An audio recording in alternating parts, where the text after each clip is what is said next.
All right, I'm back. Time to accumulate some more health, huh? We're talking about sleep again. And unfortunately, for most of us, sleep isn't something we can just turn on at will. Like, boom, I'm going to put myself to sleep right now. That stinks, but we can't.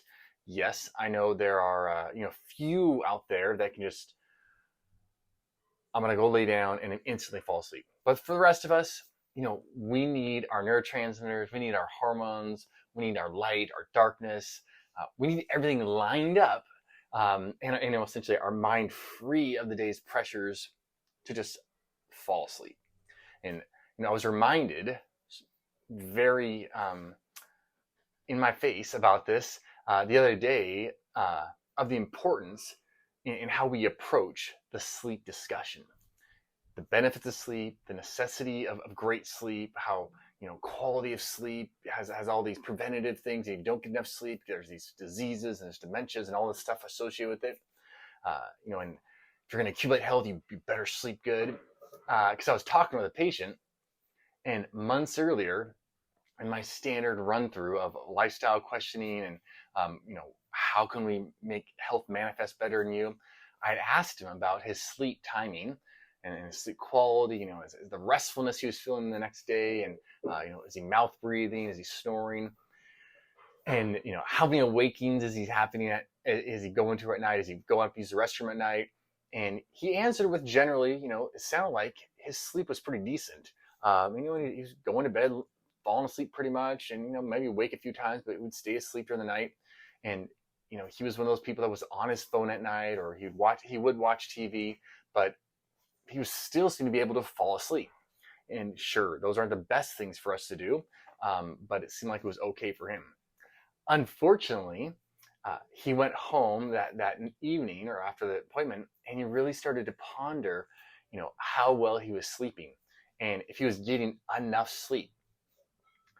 And I have to say, unfortunately, because he said, ever since, so he came back a few months later, and he said, ever since I had asked him about his sleep, he'd been having trouble sleeping.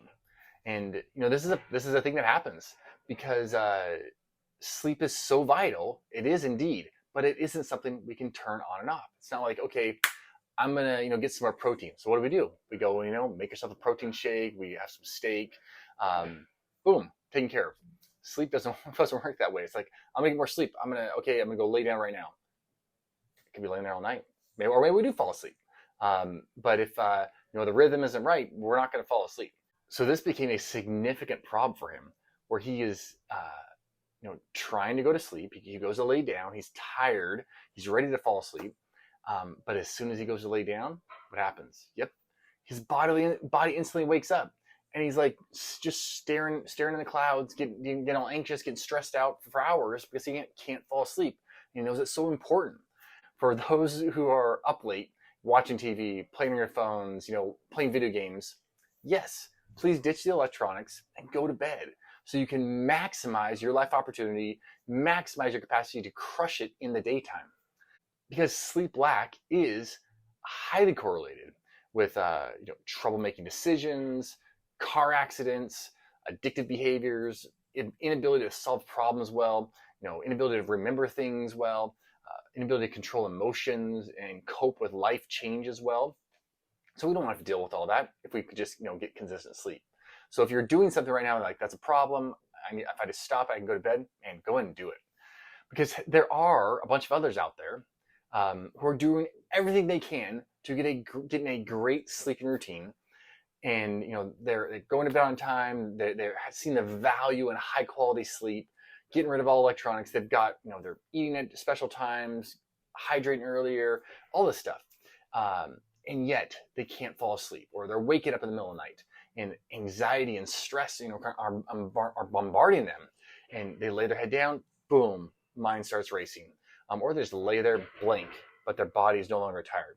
And they just wish they could get knocked out, put out, so they could get that sleep. So say you were doing all the standard, sleep hygiene activities. You're setting yourself up for sleep success night after night after night. But you are still either having trouble falling asleep, you're grabbing that Tylenol PM instead of just allowing your body to fall asleep, or maybe you're waking through the night and you can't fall back asleep when you awake or use the restroom, and you just like now you're awake all night. Or maybe you're dealing with partial of all those, or all those is your current sleep experience.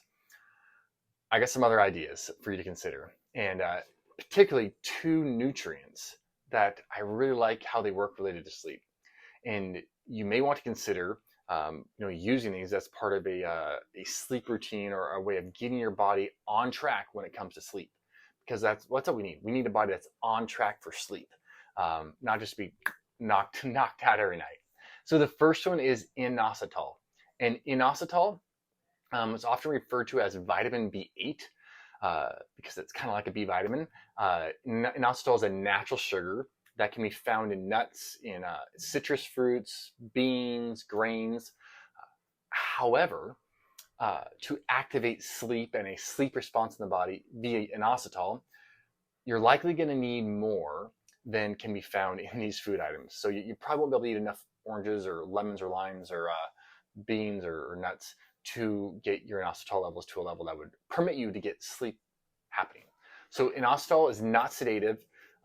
How we think it helps sleep, beyond its beneficial effects for insulin resistance, polycystic ovarian syndrome in females, balancing hormones, those kind of things, beyond those beauties of inositol, is that it helps improve the sensitivity of serotonin receptors.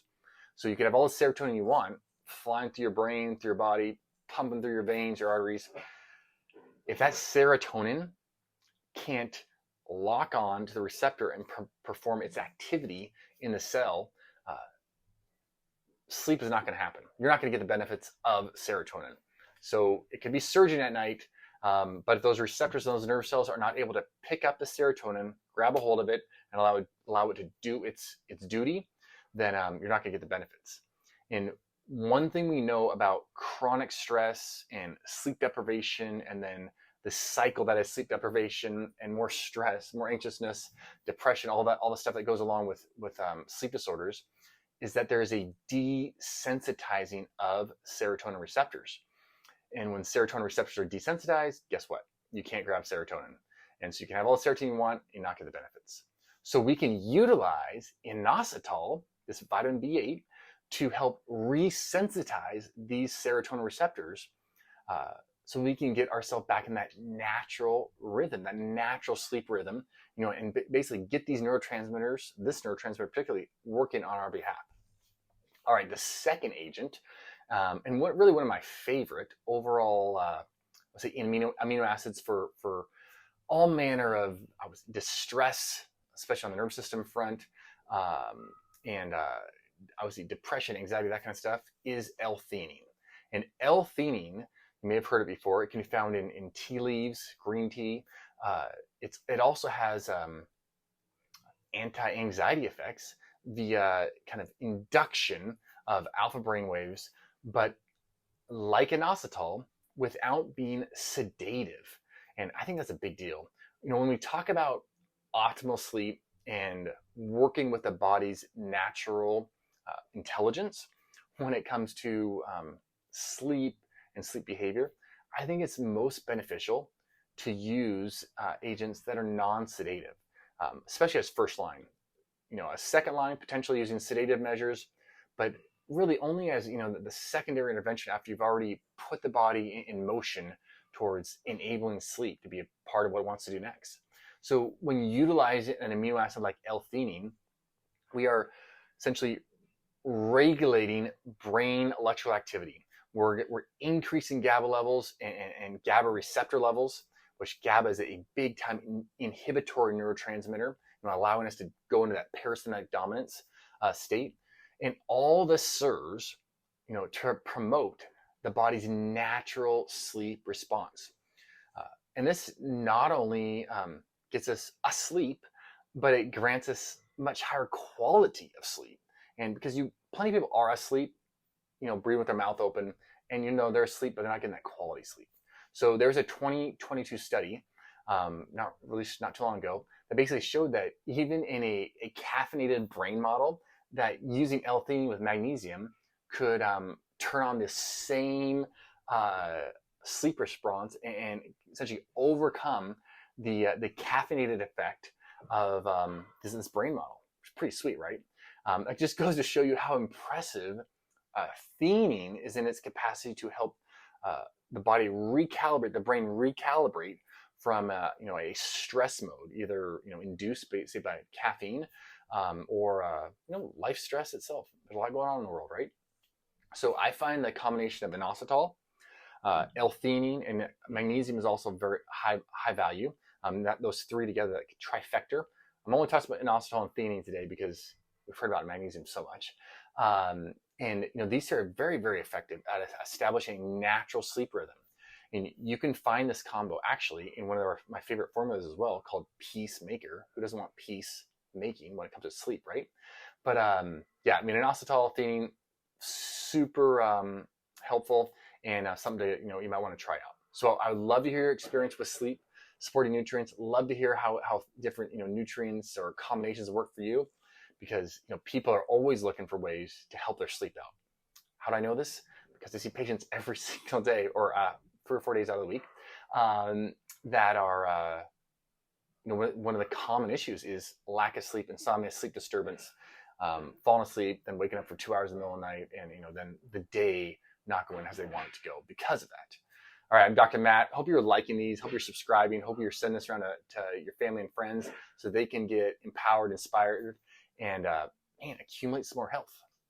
What could be better than accumulating more health and being confident that the decisions you're making about your health are taking you in a trajectory that you want to go in? Talk to you guys later.